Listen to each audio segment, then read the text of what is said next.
Showtime. Hi, everybody.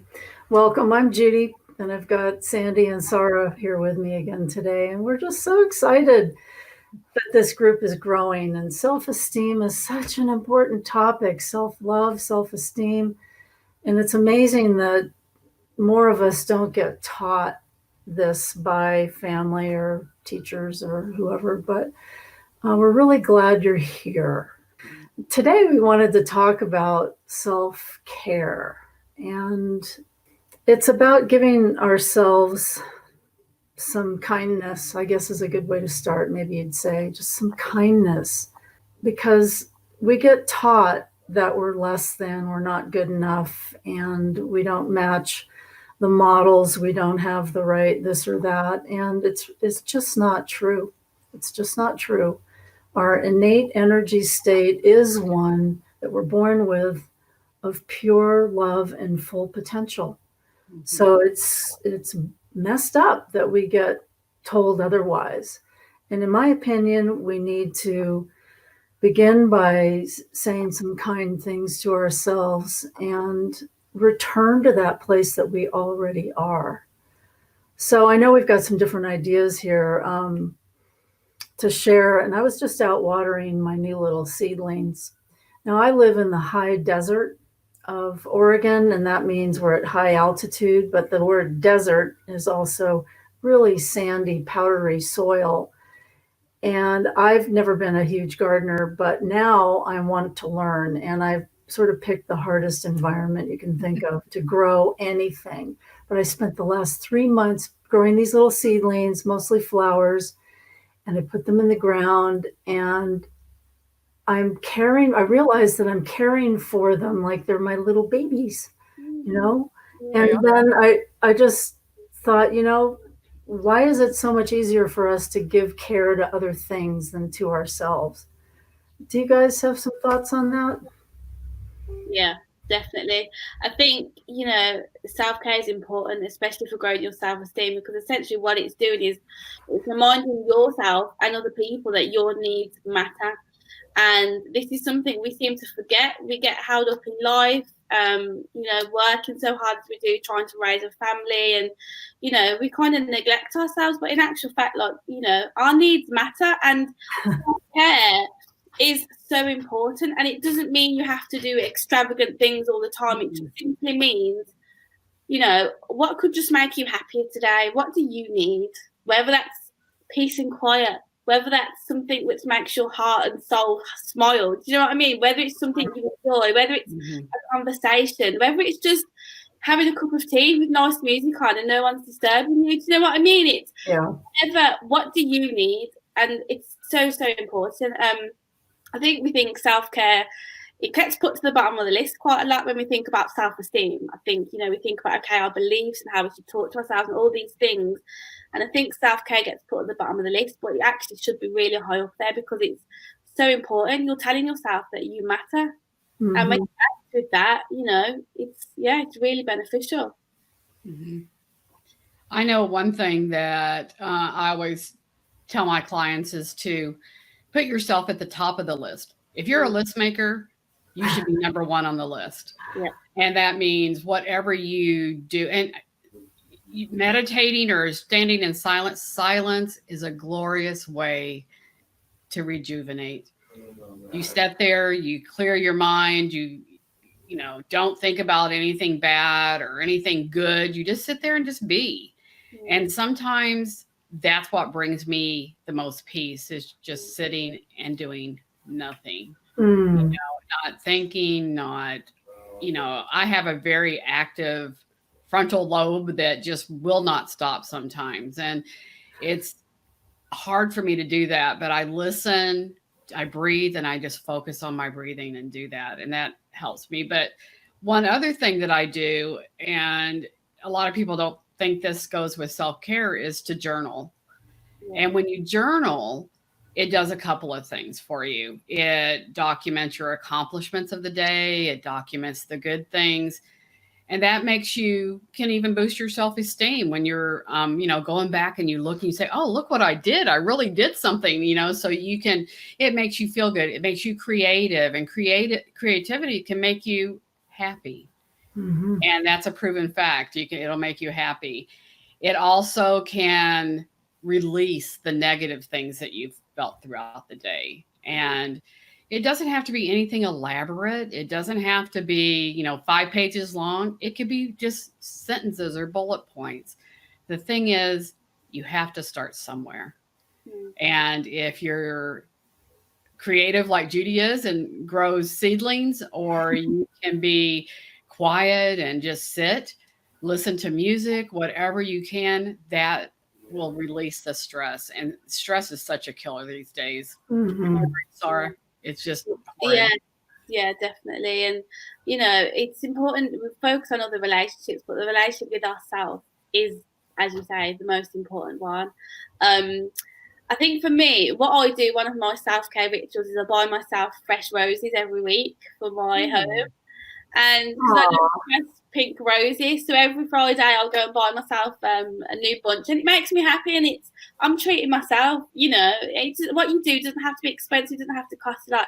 It just has to be something meaningful to you that makes you happy, because the relationship with yourself is what you need to work on and nurture and build. And something we need to think about as well. And it's not just things that we could do to make us happy, but it's also avoiding situations which may threaten our peace. Maybe it's spending time with people who aren't exactly making you happy. So notice, are you being around people who are making you sad, angry, frustrated, are taking your peace away?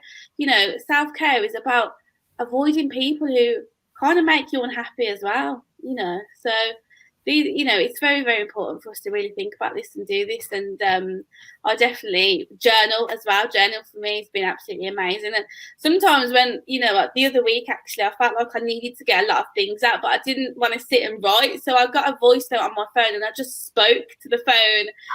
And I just recorded myself talking. And do you know what? It was really just, I listened to it after and I was like, wow, I went deep there.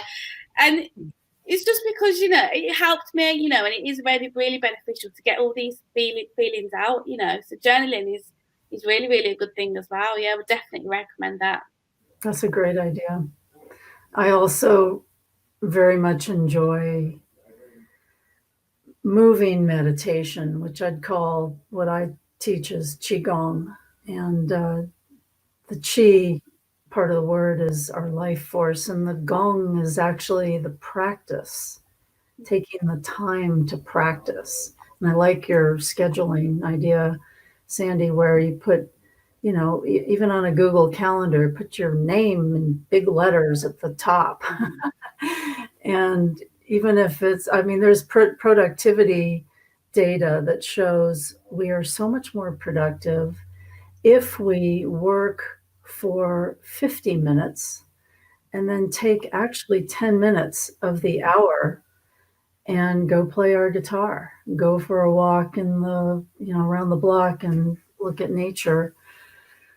But Qigong for me is, I've practiced it enough now that I can immediately go into this quiet place. And somebody posted recently in our group about how do you meditate? Because my mind's just doing, well, the Buddhists call it the monkey mind. And that's just part of it, I think what's helped me the most with the monkey mind is just, instead of trying to squash it and quell it and make it shut up, you just let it happen. And eventually it kind of calms down a bit.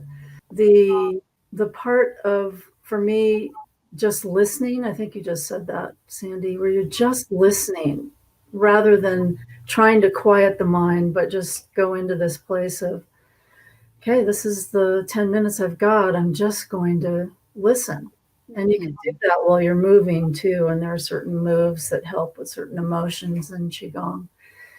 But it's just so, and then you're recharged, to go back to your 50 minutes of work. And that, what helps me a lot is to not have my email dinger bell going off, because that is distracting. And that's almost always somebody else needing something. Mm-hmm. It's not about me getting what I need done, of writing a book or just getting a project done, just even something as simple as that, turning off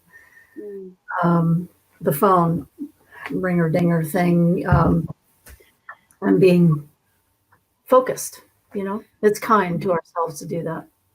Yeah. Well, I know when I take a walk outside and I try to acknowledge what I see and what I feel. So, do you feel the warm wind on your face? Do you hear the bird chirping? Do you see the leaves fluttering back and forth? And there's glorious things in nature. You just have to look. It's Big time. everywhere, everywhere. Right outside my office window, I have this big rosemary bush, and we have a family of lizards that live out there. Awesome. And they will come out and sun on the front porch. And sometimes I'll just sit there and watch them because it's unique. They exercise, they are practicing their own self-care. Yeah, they do their little thing. And, of course, there's a family, so there's always, a little other stuff kind of going on. They're eating, they're hunting, they're doing things, but it's interesting to see them every day about the same time.